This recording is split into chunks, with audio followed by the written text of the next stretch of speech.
Olá, pessoal, sejam muito bem-vindos a mais uma live. É com imenso prazer que eu estou aqui. Espero que vocês tenham aproveitado o feriado aí de Natal, né? Espero que tenham passado com muita paz, com muita união, que esse é o verdadeiro significado. E hoje, continuando aqui a nossa sessão de lives, né? Olá, doutora Gisla, seja bem-vinda. Doutora Célia também.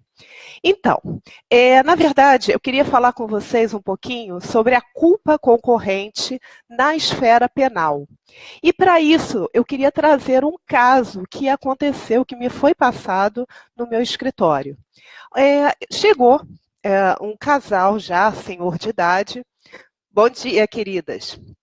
É um senhor de idade, junto com a sua esposa, dizendo que a sua filha havia sido vítima de um acidente, entre aspas, ocorridos na cidade deles. Na verdade, o que aconteceu? Um rapaz, aparentemente embriagado, ninguém soube se ao certo ele estava, havia feito uso de substância entorpecente ou de bebida alcoólica, mas o fato é que ele, ao atravessar uma ponte, o que ele fez? Ele simplesmente estava em altíssima velocidade, uma velocidade incompatível com a naquela ponte, e além disso, ele entrou na contramão. E ele deu de cara, pessoal, com uma moto, né? E nessa moto tinha o filho desse casal de idosos que me procurou no escritório. E aí, foi constatado, analisando o processo, que esse filho desse casal de idosos, ele estava sem capacete. Então, ele estava dirigindo, conduzindo a sua motocicleta, a sua moto, mas sem o capacete.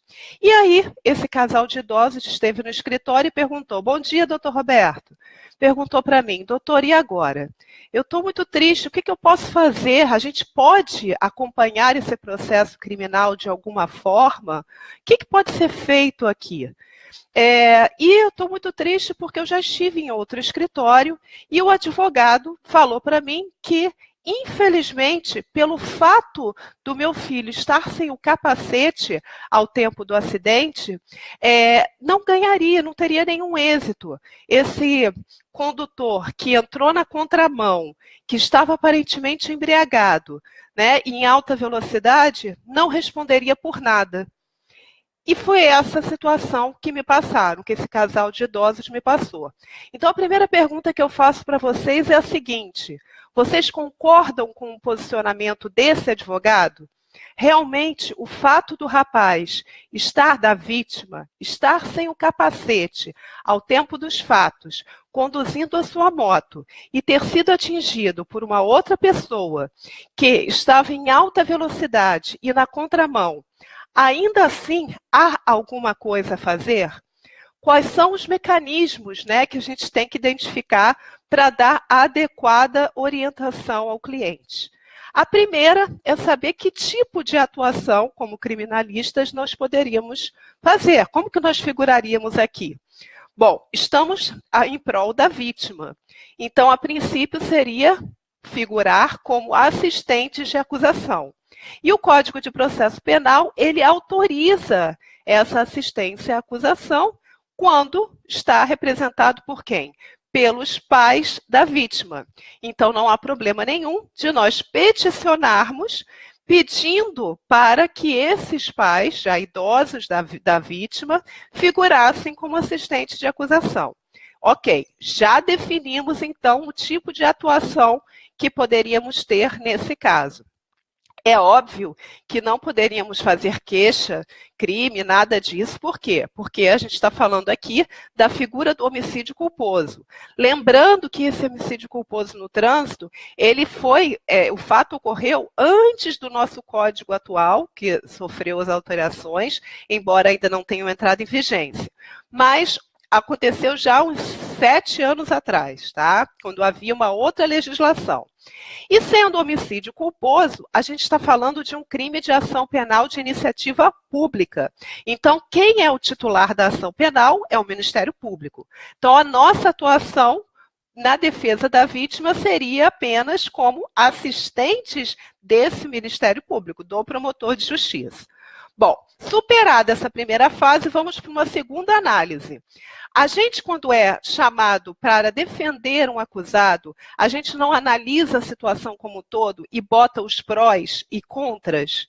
Então, aqui é a mesma coisa. A gente tem a obrigação, como advogados, pelo menos assim eu penso, de passar a situação realmente como ela é, né? Então, qual a chance de êxito nessa nossa atuação? Qual a chance desse rapaz que, repito, atravessando a ponte em alta velocidade, na contramão, qual a chance dele ser condenado? O fato da vítima estar com ou sem capacete afasta a responsabilidade penal desse sujeito? Bom, quem respondeu isso para esse casal de idoso, o advogado que respondeu, na verdade, ele confundiu os institutos. Responsabilidade civil não tem nada a ver com responsabilidade penal. O mesmo fato, esse acidente, pode ensejar duas responsabilidades completamente distintas. Então, a gente tem que analisar quais são os requisitos da responsabilidade civil e da penal. Nesse caso, eu vou me restringir ao da penal, porque a live é curtinha, né? Então, vamos lá. A culpa concorrente da vítima, ou seja, quando a vítima contribui de alguma forma para o evento danoso, ela pode ser até uma excludente da responsabilidade lá na esfera civil. Mas na esfera penal, não. Veja bem, o rapaz estava respondendo por homicídio culposo, por ele ter atravessado a ponte em alta velocidade e também por estar na contramão. Então, ele não agiu com um dever de cautela e cuidado. A responsabilidade penal, ela viola uma norma de direito público, um tipo penal objetivo. Né? Então, aquele tipo penal que a gente sabe lá do Código de Trânsito. Então, vocês têm que verificar o seguinte, esse dever de cuidado, ele realmente foi violado? Independente da postura da vítima. Houve uma violação? O motorista poderia ter agido de uma forma mais cautelosa? Sim, poderia, né? E hoje é praticamente uníssono na doutrina da jurisprudência pátria que a culpa concorrente da vítima na esfera penal não afasta a responsabilidade penal. Então, esse sujeito, ele vai sim responder criminalmente pelo homicídio culposo, porque ele violou o dever de cuidado.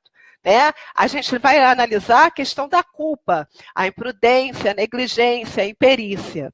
Diferente seria, por exemplo, se fosse a culpa exclusiva da vítima. Deixa eu apresentar um outro caso que me foi passado também há algum tempo.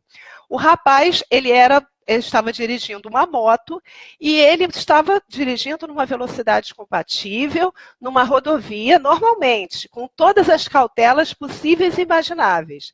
De repente, aparece um pedestre completamente bêbado, cambaleando, passa na frente dele e ele acaba atropelando.